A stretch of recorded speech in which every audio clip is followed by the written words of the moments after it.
Hello champions, welcome to Edu Enrichment. Dear student, पहले କାଲିଠାରୁ ତ ଅଲରେଡି ଫର୍ମ ପକେଇବାର ଆପ୍ଲିକେସନ ଡେଟ୍ କ୍ଲୋଜ ହେଇଗଲା। ବାକି ଦେଖ ଆଜି ହେଲା କେତେ ତାରିଖ ନା ଆଜି ହେଇଗଲା 11 ତାରିଖ। ତ ତମ ପାଖରେ ଆମେ ଜାଣିଛେ ଏକ୍ସାମ ତମର ଜାନୁଆରୀ 7 କିମ୍ବା 8 ବା ଏମିତି କହିଲେ ଜାନୁଆରୀ ଫାର୍ଷ୍ଟ ୱିକରେ ତମର ଏକ୍ସାମ ହବ। ଫାର୍ଷ୍ଟ ୱିକରେ ତ ତମ ପାଖରେ ଦେଖ ଇଏ ରହିଗଲା ଏ ମନ୍ଥ ରହିଲା ଡିସେମ୍ବର ହେଲା 20 ଦିନ ଦେନ୍ ସେପଟେ ରହିଲା 7 ରୁ 8 ଦିନ। ତାମାନେ ଟୋଟାଲି ତମ ପାଖରେ 28 ଦିନର ସମୟ ରହିଲା।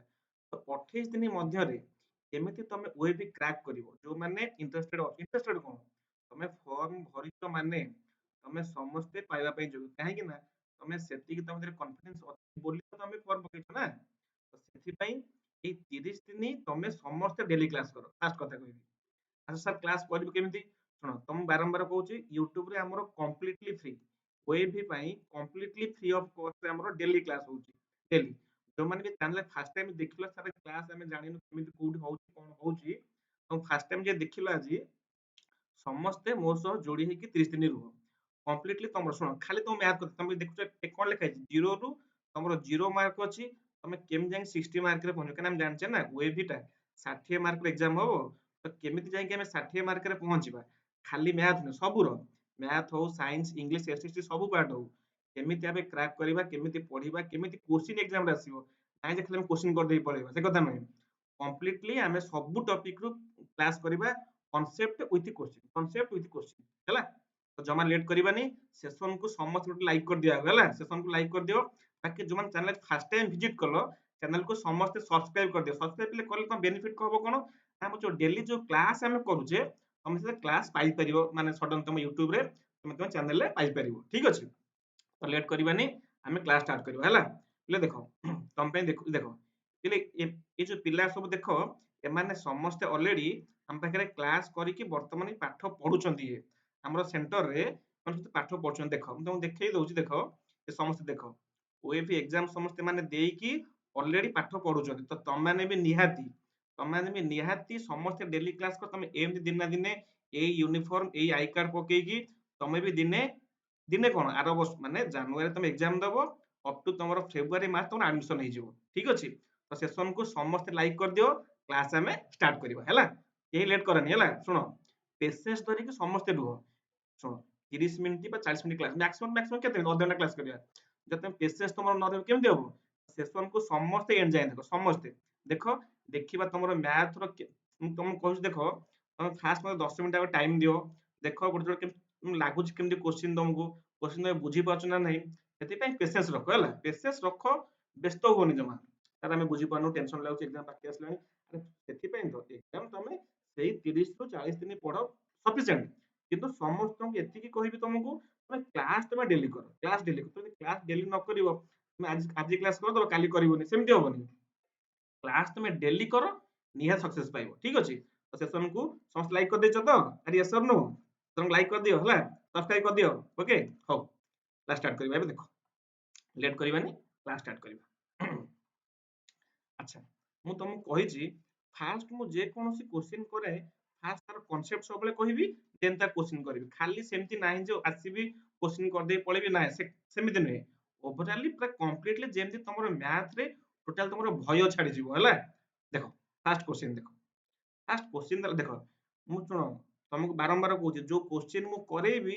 ଏକ୍ସାମ ରେ ଆସିବ ହିଁ ଆସିବ ଏ ଟପିକ ରୁ ଏ କନସେପ୍ଟ ରୁ କୋଶ୍ଚିନ୍ ଆସିବ ହିଁ ଆସିବ ଦେଖ ଫାର୍ଷ୍ଟ କୋଶ୍ଚିନ୍ ଦେଇଛି ଆମକୁ କଣ ନା how many factor of 64 has ଦେଖ କୋଶ୍ଚିନ୍ ପେପର ତମକୁ ବାରମ୍ବାର ପୁଣି କହିଛି କୋଶ୍ଚିନ୍ ପେପର ବୋଥ ଇଂଲିଶ ରେ ଆସିବ ଆଣ୍ଡ ଓଡିଆରେ ବି ଆସିବ ଦେଖ ମୁଁ ତମ ପାଇଁ ବି କୋଶ୍ଚିନ୍ ଇଂଲିଶରେ ଲେଖିଛି ଓଡିଆରେ ବି ଲେଖିଛି ତାହେଲେ 64 ର କେତୋଟି ଫ୍ୟାକ୍ଟର ଅଛି ବା ଗୁଣନୀୟକ ଦେଖ ଲାଷ୍ଟ କ୍ଲାସରେ ମୁଁ ଏଟାର କୋଶ୍ଚିନ୍ କିଛି କରେଇଥିଲି ବାକି ଏଥର ବି ଆଉଥରେ ପୁଣି କରେଇ ଦଉଛି ଦେଖ କେମିତି ବାହାର କରିବା ମାନେ ସେ କହିବା କଥା କୋଉ କୋଉ ସଂଖ୍ୟାକୁ ଗୁଣିଲେ 64 ହବ ମତେ କହିଲା ଆଗ ସାର୍ 64 ହବା ପାଇଁ ହେଲେ ସାର୍ 1 ଗୁଣନ 64 ହବ ସାର୍ ଆଉ କେମିତି ହବ ନା 2 ଗୁଣନ 32 ହବ ଆଉ କେମିତି ହବ କହିଲେ 3 ତ ହବନି 4 ହବ କି ସାର୍ ଦେଖିଲ 4 ହବ କି yes ସାର୍ ହବ 4 କାହା ସହ ଗୁଣିଲେ ହବ ନା ସାର୍ 16 ସହିତ ହବ 16 64 5 ହବ କି ନାଇଁ ସାର୍ 5 ହବନି 6 ହବ କି 6 ହବ କି ନାଇଁ ସାର୍ 6 ହବନି ସାର୍ 7 8 ସାର୍ 8 ହବ ସାର୍ 8 ଅଷ୍ଟା 64 देखो ଏତିକି ନମ୍ବର ଛାଡ଼ିଦେଲେ ବାକି ଆଉ କୋଉ ସଂଖ୍ୟାକୁ ଗୁଣିଲେ 64 ହବ କି? ନାଇଁ ସାର୍ ହବନି। ୟେସ୍ ଅର୍ ନୋ? ଆଚ୍ଛା ତାହେଲେ ମତେ ପଚାରୁଛି ଫ୍ୟାକ୍ଟର ବା ଗୁଣନୀୟକ। ହେଲେ ପିଲେ ଗୁଣନୀୟକ କିଏ କିଏ ହବ ନା 1 2 4 8 ଏଠି 8 ଆଉ ନବାନି ଏ 8 ଟାକୁ ଆଉ ନବାନି ଦେନ୍ 16 32 64 ତ କେତେଟା ହେଲା ମତେ କହିଦବ ଟି 1 2 4 8 ଆଉ ଗୋଟେ କେତେ 16 ଆଉ ଗୋଟେ 32 ଆଉ ଗୋଟେ 64 ଗଣ ଗୋଟେ 1 2 3 4 5 6 7 ତାହେଲେ ଆନ୍ସର କେତେ that is option C 7 yes or no କିଛି ଡାଉଟ ନାହିଁ ତ କ୍ଲିୟର ତ କ୍ଲିୟର ଶୁଣ ତ ବାରମ୍ବାର କହୁଛି ପିଲା କି ନର୍ଭସ ହୁଅନି ଏକ୍ସାମ ପାଖେଇ ଆସିଲାଣି ପାଖେଇ ସମସ୍ତେ କହିବେ କିନ୍ତୁ ତମକୁ ମୁଁ ଏତିକି ତମେ ନର୍ଭସ କେହି ହୁଅନି ତମେ କାରଣ ତମେ ନର୍ଭସ ହେଲେ ମତେ ଖାଲି କୁହ ଆଗ ଯଦି ତମେ ନର୍ଭସ ହବ ଟେନସନ ହବ ବେନିଫିଟ କାହାର କିଛି ହବନି ତମେ ଯେତିକି ଦିନ ତମ ପାଖେ ଟାଇମ ବି ଅଛି ତମେ ସେତିକି ଟାଇମ କୁ ଭଲସେ ୟୁଟିଲାଇଜ କର ଏବଂ କମ୍ପ୍ଲିଟଲି ସବୁଦିନ ମନ ଦେଇକି କ୍ଲାସ କର ଯାହା ମୁଁ ହୋମୱାର୍କ ତମକୁ ଦଉଛି ହଁ ତମ ହୋମୱାର୍କ କୋଉଠି ସେୟାର କରୁଛି କହିଲ ମୁଁ ତମକୁ ଡେସକ୍ରିପସନ ରେ ଟେଲିଗ୍ରାମ ଲିଙ୍କ ଦେଇଦେଇଛି ହେଲା ସମସ୍ତେ ସେ ଟେଲିଗ୍ରାମ ରେ ଜଏନ ହେଇଯାଅ ଟେଲିଗ୍ରାମ ରେ ଲିଙ୍କ ସରି ଆମର ଯୋଉ ଲିଙ୍କ ଅଛି ସେଥିରେ ତମେ ଜଏନ ହେଇଯାଅ ନହେଲେ ଯିଏ ନ ପାଉଛ ସର୍ଚ୍ଚ କରିଦବ ଏଡୁ ଏନରିଚମେଣ୍ଟ ଟେଲିଗ୍ରାମ ରେ ହେଲା ଟେଲିଗ୍ରାମ ରେ ସର୍ଚ୍ଚ କରିଦିଅ ଏଡୁ ଏନରିଚମେଣ୍ଟ ସ୍ପେଲିଂ ଏଇଆ RICHAMENT ମାରିଦବ ହେଲା ସର୍ଚ୍ଚ କରିଦିଅ ସେଥିରେ ତମେ ଜଏନ ହେଇଯାଅ ସେଥିରେ ମୁଁ କଣ କରିବି ନା ଯୋଉ କୋଶ୍ଚିନ୍ ତକ ପ୍ରାକ୍ଟିସ କରଉଛି ସେ କୋଶ୍ଚିନ୍ ତମକୁ ସେଥିରେ ସେୟାର କରିଦେବି ଠିକ ଅଛି ଆଚ୍ଛା ଦେନ୍ ଦେଖିବା ନେକ୍ସଟ କୋଶ୍ଚିନ୍ ଯିବା ନେକ୍ସଟ କୋଶ୍ଚିନ୍ କଣ ଦେଖ ନେକ୍ସଟ କୋଶ୍ଚିନ୍ ଦେଲା ଦେଖ देखो पहले एक क्वेश्चन बहुत इंपॉर्टेंट है बहुत इंपॉर्टेंट है ना देखो सॉरी टिके गोटे समय कलर टिके चेंज कर दियो पेन रो क्वेश्चन देला कोन ना the LCM of two number is 24 माने हमको लॉस आगु देछि जोडे नंबर 24 एंड गॉस आगु देछि एचसीएफ देछि केते 2 हेले जदी सेथि मध्यरु गोटे नंबर 6 तेबे अन्यटी केते हो बा देखो क्वेश्चन ओडिया लिखा हिछि कोन ना दुईटी संख्यार लॉस आगु 24 एवं गॉस आगु 2 सेमानक मध्यरु गोटिए संख्या 6 हल अन्यटी केते हेले जेतेबेले तुमको एई भलिया क्वेश्चन देथिबो लॉस आगु दे देथिबो गॉस आगु दे देथिबो ସଂଖ୍ୟା ଗୋଟେ ଦେଇକି ପଚାରିଥିବ ଅନ୍ୟଟି କେତେ ହେଲେ କିଛି ନୁହଁ ସିମ୍ପଲି ଖାଲି ତମେ କଣ କରିବ ନା ଲସ୍ ଆଗକୁ ଗସ୍ ଆଗରେ ଗୁଣିବ ଏଲସିଏମ ଇନଟୁ ଏଚସିଏଫ ଇଜ ଇକ୍ୱାଲ ଟୁ କଣ ନା ସଂଖ୍ୟା ଦୁଇଟିର ଗୁଣଫଳ ସହିତ ସମାନ ହବ କଣ କହିଲି ମନେ ରଖ ମୋ କଥାଟା କଣ ଲସ୍ ଆଗକୁ ଗସ୍ ଆଗୁ ସହିତ ଗୁଣିଲେ ସଂଖ୍ୟା ଦୁଇଟିର ଗୁଣଫଳ ସହ ସମାନ ହବ ତାହେଲେ ମତେ କୁହା ଆଗ ଏଠି ମତେ ଏଠି ଲସ୍ ଆଗୁ ଅଛି କେତେ ନା ସାର୍ ଲସ୍ ଆଗୁ ଅଛି 24 ଗୁଣନ ଗସ୍ ଆଗୁ ଅଛି କେତେ ନା ସାର୍ ଗସ୍ ଆଗୁ ଅଛି 2 ଇଜ ଇକ୍ୱାଲ ଟୁ ସଂଖ୍ୟାଟି କେତେ ଗୋଟେ ସଂଖ୍ୟା ଅଛି 6 ତାହେଲେ ପଚାରିଛି ଆଉ ଗୋଟେ ସଂଖ୍ୟାଟି କେତେ ହବ ମତେ ପିଲେ କହିଲେ ଆଗ 24 ଦୁଣେ କେତେ ନା ସାର୍ 24 ଦୁଣେ ବା 48 ହଁ କି ନା ତାହେଲେ 6 ରେ ଆଉ କେତେ ଏଠି ଗୁଣିଲେ 48 ହବ ନା ସାର୍ ଦେଖୁନ 2 ତ ନୁହଁ 3 ତ ନୁହଁ 4 ତ ନୁହଁ ସାର୍ 8 ବା କାହିଁକି ନା 6 ଟା 48 ବୁଝିହେଲା ନା ବୁଝିଲାନି କହିଲ ଚିନ୍ତା କର କେତେ ହେଇଛି ମାନେ ଲେଫ୍ଟ ସାଇଡ ତମର ବାଁ ପଟ ସାଇଡ ଲସ୍ ଆଗୁ ଆଉ ଗସ୍ ଆଗୁ ଗୁଣିଲେ ଯେତିକି ହବ ସେମିତି ସଂଖ୍ୟା ଦୁଇଟି ଗୁଣିଲେ ଯେମିତି ସେତିକି ହଉଥିବ ତାହେଲେ ଏଇଟା ଆନ୍ସର କିଏ that is option D right answer clear ହଁ କି ନା ଆଚ୍ଛା ଜେନ୍ ଯିବା ନେକ୍ସଟ କ୍वेଶ୍ଚନ ଦେଖ ନେକ୍ସଟ କ୍वेଶ୍ଚନ କଣ ଦେଲା ହାଉ ମେନି ଏଜେସ୍ ବା ଧାର ଦେଇଛି କହିଲେ ପିଲେ କ୍ୟୁବଏଡ ବା ଯାହାକୁ ଆମେ କହୁଛେ କଣ ଆୟତ ଘନ ଆୟତକାର ଚିତ୍ର ନୁହଁ ଆୟତ ଘନ 3D ସେପ୍ ଏ ଡ୍ର କରିଦଉଛି ଦେଖ ଆୟତ ଘନ କୋଉ ଭଳିଆ ଆରେ ଯୋଉ ଇଟା ଦେଖୁଛ ତମେ ଘରେ ଇଟା ଦେଖୁଛ ତମ ବହି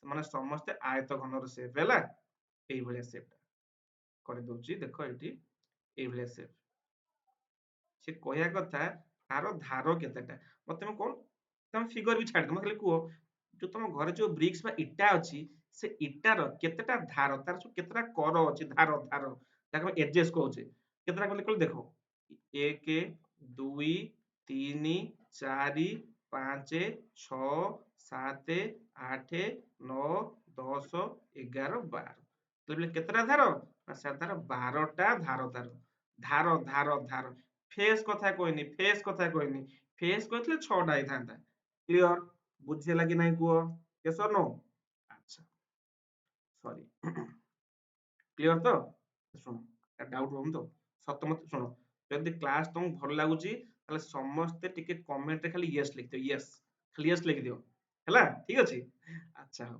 ଦେଖ ନେକ୍ସଟ କ୍ୱେଶ୍ଚନ ଯିବା। ଦେଖ ଏଠି ଦେଖ ଏ ଯୋଉ ସିମେଟ୍ରି ଚାପ୍ଟର ଦେଖ ଏଥିଲେ କ୍ୱେଶ୍ଚନ ନୁହଁ ପୁରା ସହଜ କ୍ୱେଶ୍ଚନ ଆଉ ଏଥିରୁ କ୍ୱେଶ୍ଚନ ଆସିବ 100% ଗ୍ୟାରେଣ୍ଟି ସିମେଟ୍ରି ଚାପ୍ଟରରୁ କ୍ୱେଶ୍ଚନ ଆସିବ ବା ଯାହାକୁ ଆମେ କହୁଛେ କଣ ପ୍ରତିସମ ଚିତ୍ର କହୁଛେ ପ୍ରତିସମ ସିମେଟ୍ରି କିଛି ନୁହଁ ସିମେଟ୍ରି ମାନେ କଣ ଶୁଣ ମାନେ ସେ କହିବା କଥା ସବୁ ଯେମିତି ଗୋଟେ ସର୍କଲ ଭଳିଆ ଗୋଟେ ଅଛି ୟାକୁ ମୁଁ କେତେଟା ଭାବରେ ବାଣ୍ଟି କାଟି ପାରିବି ମାନେ ପ୍ରତିସମ ମାନେ ସିମେଟ୍ରି ମାନେ ଯେତେବେଳେ ତାକୁ ମୁଁ ମଝିରୁ କାଟିବି ଯେମିତି ସେ ଏକା ଭଳିଆ ଦେଖାଯାଉଥିବ ମତେ କହୁନ ଏ ଯୋଉ ଏ ଲେଖା ହେଇଛି ଏ ଯୋଉ ଏ ଲେଖା ହେଇଛି ଏ ୟାକୁ କେମିତି କାଟି ହବ କହିଲ ନା ସାର୍ କେବଳ ଆକୁ ଏଇ ମଝିରୁ କାଟି ହବ ମଝିରୁ କାଟିଲେ ଲେଫ୍ଟ ସାଇଡ ଯେମିତି ଦେଖାହେଲା ରାଇଟ ସାଇଡ ବି ସେମ ଦେଖାଯିବ ହଁ କି ନା ତମ ସାର୍ ଏ କୁ ଆପଣ ଏମିତି କାଟନ୍ତୁ ଆରେ ଏମିତି କାଟିଲେ କେମିତି ହବ ଇଏ ତ ଉପରେ ରହିଲା ତ୍ରିଭୁଜ ଭଳିଆ ଏପଟେ ଦିଟା ମେଲା ହେଇକି ରହିଲା ହବନି ତ ଏ କୁ କେବଳ ଆଉ କେବଳ କେମିତି କାଟି ହବ ନା ସାର୍ କେବଳ ମଝିରୁ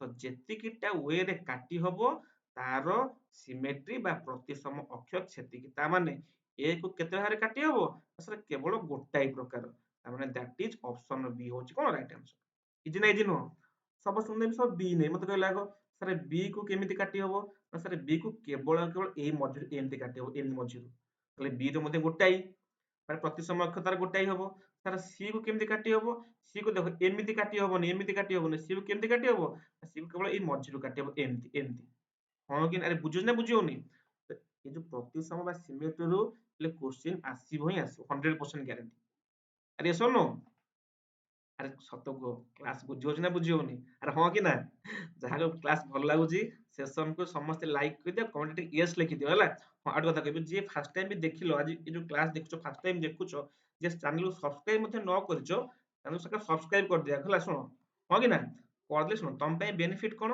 ନା ଆମର ଯୋଉ କମ୍ପ୍ଲିଟଲି ଯୋଉ ଫ୍ରି କ୍ଲାସ ଯୋଉ ହଉଛି ତମେ ଡେଲି ତମେ କ୍ଲାସ କରିପାରିବ ଡେଲି ହେଲା ଆଚ୍ଛା ଦେନ୍ ଦେଖିବା ଆମେ ନେକ୍ସଟ କ୍ୱେଶ୍ଚନ ଦେଖ ଦେଖ ନେକ୍ସଟ କ୍ୱେଶ୍ଚନ ପିଲେ କଣ ଦେଲା ନା ଏକ୍ସପ୍ରେସ ପିଲେ ଦେଖ ଏଇ ଯୋଉ କ୍ୱେଶ୍ଚନ ତମକୁ କରଉନି ଭାବନି ଏ କ୍ୱେଶ୍ଚନ ମୁଁ ମନ ଇଚ୍ଛା କରୁଛି ଜମା ନୁହଁ ଏକ୍ସାମ ରେ ଆସିବ ହିଁ ଆସିବ କ୍ୱେଶ୍ଚନ ହେଲା ଏ କ୍ୱେଶ୍ଚନ ତମକୁ ଯୋଉ କରଉଛି ମନ ଇଚ୍ଛା କ୍ୱେଶ୍ଚନ ନୁହଁ ମୋ କଥା ବୁଝୁଛ ନା ବୁଝୁନ ତ ସେଥିପାଇଁ ସମସ୍ତେ କେୟାରଫୁଲି ପ୍ରାକ୍ଟିସ କର କ୍ୱେଶ୍ଚନ ଗୁଡାକ ତାହେଲେ କଣ ଏକ୍ସପ୍ରେସ 3/25 ଇନ ଡେସିମାଲ ଫର୍ମ ବା ତାର ଦଶମିକ ତମ ସମସ୍ତଙ୍କୁ ଆସିବ ଦଶମିକ ମାନଙ୍କ ସେ କିଛି ନୁହଁ ଖାଲି ଆମେ ହରିଦବା ମାନେ 3 କୁ ସାର୍ ମୁଁ 25 ରେ ହରିବି ଆସିବନି ତ ଦେଖୁନ 25 ଶୂନକୁ ଶୂନ ଫାଷ୍ଟ ପଡିବ ଦେନ୍ ଆସିଲା ତଳକୁ 3 କୁ 3 ଓହ୍ଲେଇଲା ଏବେ ଦେଖ ଯେହେତୁ ଏଟା ସାନ ସଂଖ୍ୟା ଏଠି ମୁଁ ଦେବି ଦଶମିକ ବା ଡେସିମାଲ ପଏଣ୍ଟ ଦେବି ଯଦି ଡେସିମାଲ ପଏଣ୍ଟ ଏଠି କେତେ ହେଇଯିବ ସାର୍ 0 ହେଇଯିବ ତାହେଲେ ଏବେ 25 କେ ସାର୍ 25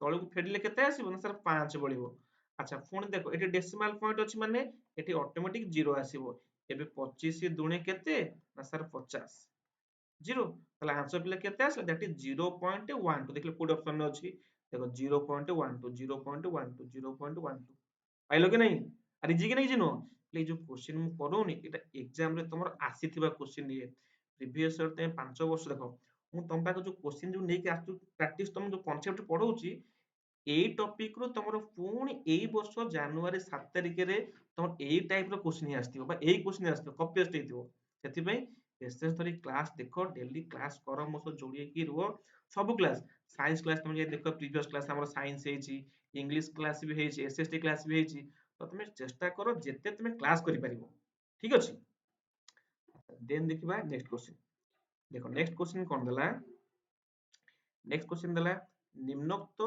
ମଧ୍ୟରୁ କେଉଁଟି ଏକ ଲଘିଷ୍ଠ କାରରେ ଥିବା ଭଗ୍ନ ସଂଖ୍ୟା ବା ତାଙ୍କ ମଧ୍ୟରୁ ସବୁଠାରୁ ସିମ୍ପଲେଷ୍ଟ ଫର୍ମ କିଏ ମାନେ ଏ ଯୋଉ ଫ୍ରାକ୍ସନ ସବୁ ଲେଖା ହେଇନି 3/12 4/6 3/18 3/4 ୟାକୁ ଆମେ ଯେମିତି ଆଉ ଭାଙ୍ଗି ପାରିବା ନାହିଁ ମତେ କହିଲା ଆଗ ଦେଖ ଲେଖା ଅଛି 3/12 3/12 କୁ ସାରା ସିମ୍ପଲେଷ୍ଟ କରିହବ କେମିତି ନା 3/12 ଲେଖା ହେଇଛି ଯଦି ମୁଁ ଆକୁ କାଟିବି 3 ରେ କେତେ ହବ 3 ରେ ହରିଲେ 1 12 କୁ 3 ରେ ହରିଲେ 4 ତାମାନେ 3/12 ସିମ୍ପଲେଷ୍ଟ ଫର୍ମ ହଉଛି 1/4 ସାର୍ 4/6 ଦେଇଛି 4/6 ନା ସାର୍ 4 କୁ 2 ରେ ହରିଲେ 2 6 କୁ 2 ରେ ହରିଲେ 3 ଇଏ ଆର ସିମ୍ପଲେଷ୍ଟ ଫର୍ମ ପଳେଇଲା ସାର୍ ଦେଇଛି 3/18 ସାର୍ 3/18 ସିମ୍ପଲେଷ୍ଟ ଫର୍ମ କେତେ ନା 3 କୁ 3 ରେ ହରିଲେ 1 18 କୁ 3 ହରିଲେ 6 ଇଏ ଆର ସିମ୍ପଲେଷ୍ଟ ଫର୍ମ ପଳେଇଲା ଦେଖ ଲାଷ୍ଟ ଅପସନ ଅଛି 3/4 ମତେ କହିଲ 3/4 କୁ ଆଉ ସିମ୍ପଲେଷ୍ଟ କରି ହବ କି? ନା ସାର୍ ହବନି। ତ ସେ ପଚାରିଛି which of the following is a fraction in simplest form ରେ ଅଛି, ତାହେଲେ ପିଲା ଆନ୍ସର କିଏ? that is option D 3/4 ଯିଏ କି କଣ ଅଲରେଡି ସିମ୍ପଲେଷ୍ଟ ଫର୍ମ ରେ ଅଛି, ୟାକୁ ଆଉ ଭାଙ୍ଗି ହବ ନାହିଁ ବା କାଟି ହବ ନାହିଁ। କ୍ଲିୟର ହଁ କି ନା? ଓକେ ଦେନ୍ ଦେଖିବା ଆମେ ନେକ୍ସଟ କ୍वेଶ୍ଚନ। ଆରେ କ୍ଲାସ ଭଲ ଲାଗୁଛି ନା ଭଲ ଲାଗୁନି? ୟେସ୍ ଅର୍ ନୋ? ଆଚ୍ଛା ଦେନ୍ ଦେଖ 6 ଜଣ ଶ୍ରମିକ 6 ଦିନରେ 6ଟି କାର୍ଯ୍ୟ ସମ୍ପାଦନ କଲେ। 5 ଜଣ ଶ୍ରମିକ 5ଟି କାର୍ଯ୍ୟ ସମ୍ପାଦନ କରିବାକୁ କେତେ ଦିନ ସମୟ ନେବେ?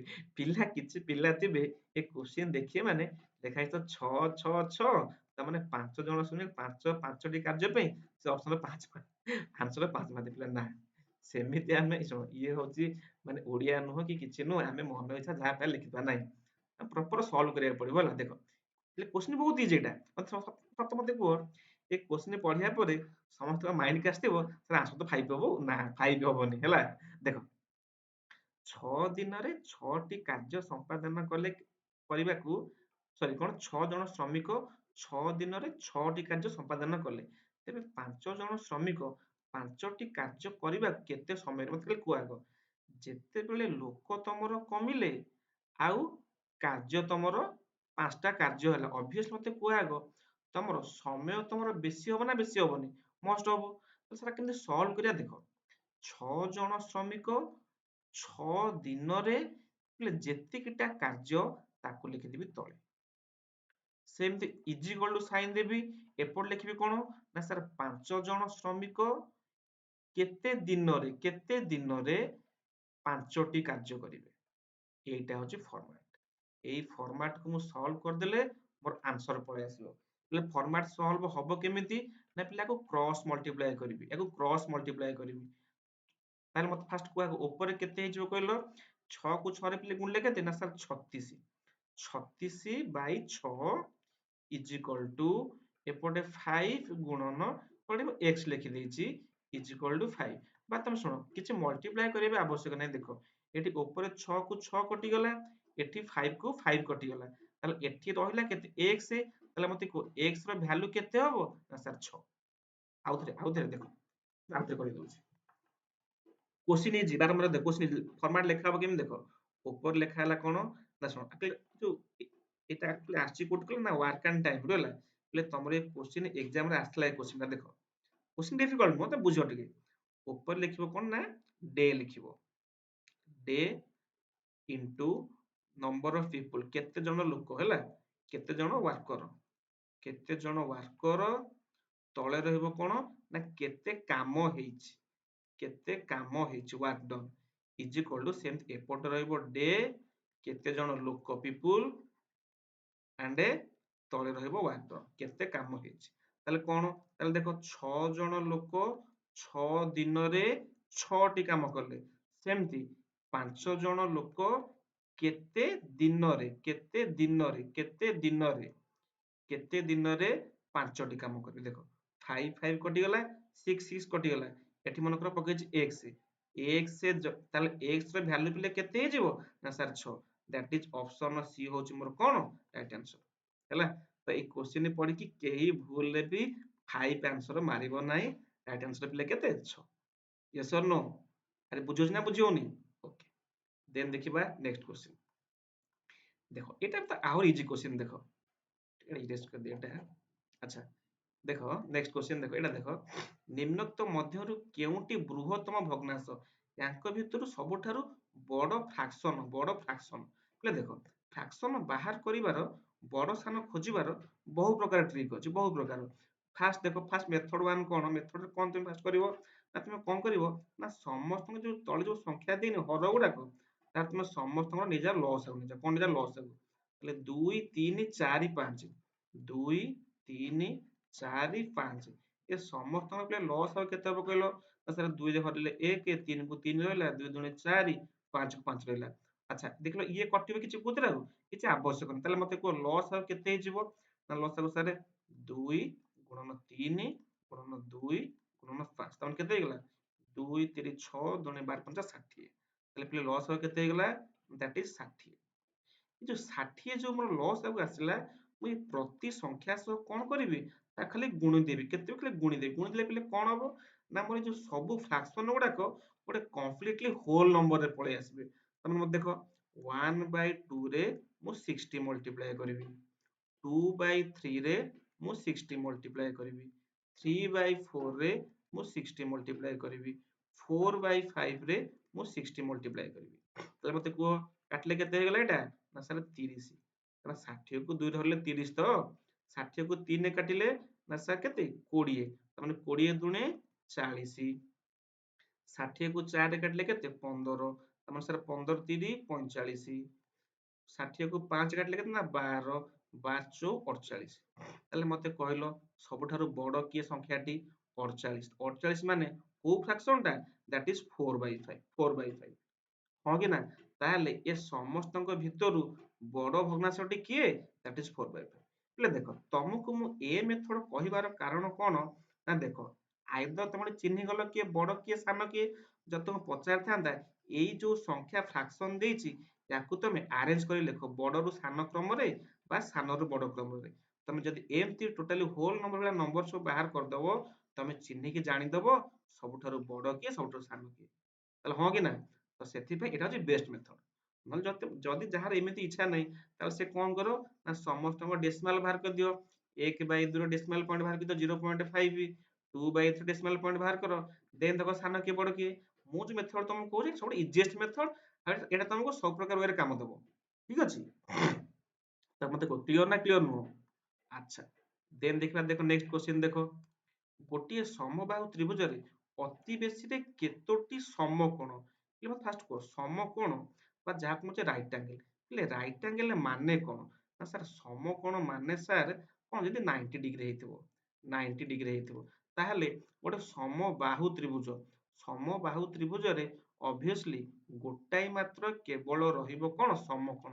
କାହିଁକି ନା ଯଦି ମୁଁ ଏଠି ଯୋଡେ ସମକୋଣ ନେଇଯିବି ଆମେ ଜାଣିଛେ ଗୋଟେ ତ୍ରିଭୁଜର ତିନି କୋଣ ମିଶିଲେ କେତେ 180 ହବ। ଯଦି ଗୋଟେ 90 ନେଲି ଅବଭିୟସଲି ଆଉ ଗୋଟେ 45 ଆଉ ଗୋଟେ 45 ହବ ତ ଗୋଟାଏ ସମକୋଣରୁ ଗୋଟେ 90 ଡିଗ୍ରୀରୁ କେବେ ଅଧିକା ରହିପାରିବ କି ନା ସାର୍ ରହିପାରିବ। ତାହେଲେ କେବଳ ଆଉ କେବଳ ଗୋଟାଏ 90 ଡିଗ୍ରୀ ଆଙ୍ଗେଲ ରହିପାରିବ ଗୋଟେ ସମକୋଣ ମାନେ ଗୋଟେ ସମବାହୁ ତ୍ରିଭୁଜ ଭିତରେ। ସେଥିପାଇଁ at most how many right angle can be there in equilateral triangle that is କଣ କେବଳ ଆଉ କେବଳ ଗୋଟାଏ ରହିପାରିବ। ଯେକୌଣସି ତ୍ରିଭୁଜ ହଉ ଯେକୌଣସି ତ୍ରିଭୁଜ ହଉ ସେ ସମବାହୁ ହଉ ସମକୋଣୀ ହଉ ଯେକୌଣସି ତ୍ରିଭୁଜ ହଉ ତାଙ୍କ ଭିତରେ ଯଦି ଆମେ ମୋର ଦ୍ୟାନ 2 ରାଇଟ ଆଙ୍ଗେଲ ରଖିଲେ ତାହେଲେ ସେଟା କେବେ ତ୍ରିଭୁଜ ହେଇପାରିବ। କାହିଁକି ନା ତ୍ରିଭୁଜର ପ୍ରପର୍ଟି କହୁଛି କଣ ତିନିଟା ଯାକ ମିଶିଲେ କେତେ ହବା ଦରକାର ନା ସାର୍ 180 ହବା ଦରକାର। ଯଦି ମୁଁ ଯୋଡେକୁ 90 ନେଇଯିବି ଏ ତ 180 ହେଇଗଲାଣି ସେଥିପାଇଁ ଯେକୌଣସି ତ୍ରିଭୁଜ ବି ହଉ ସେ ତା ମଧ୍ୟରେ କେବଳ ଆଉ କେବଳ ଓନ୍ଲି ଗୋଟେ 90 ଡିଗ୍ରୀ ଆଙ୍ଗେଲ ରହିପାରିବ ଗୋଟେ 90 ରୁ ଅଧିକା ଗୋଟେ ଆଙ୍ଗେଲ 100 ନେଇପାରିବ 110 ନେଇପାରିବ କିନ୍ତୁ ସମକୋଣ ଗୋଟେ ରହିପାରିବ। ବୁଝିହେଲା ନା ବୁଝିଲାନି କନସେପ୍ଟ କ୍ଲିୟର ହଉଛି ନା ହଉନ ୟେସ୍ ଅର୍ ନୋ?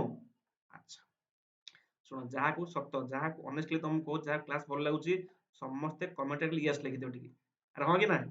ଆଚ୍ଛା ଦେନ୍ ଦେଖ ଦେଖ ଏଇଟା ଆହୁରି ଇଜି କ୍ୱେଶ୍ଚନ ଦେଖ ତ ମୁଁ ଜଷ୍ଟ କରେଇକି ଆସିଥିଲି ପ୍ରତି ସମୂହ ମତେ କହିଲା ଏଚ୍ ମତେ କହିଲା ଏଚ୍ କୁ କେତେଟା ଭାଗରେ ବାଣ୍ଟି ହବ ବା କାଟି ହବ ଏଇଟା ମତେ ସମସ୍ତେ କମେଣ୍ଟରେ ଜଣେଇବ।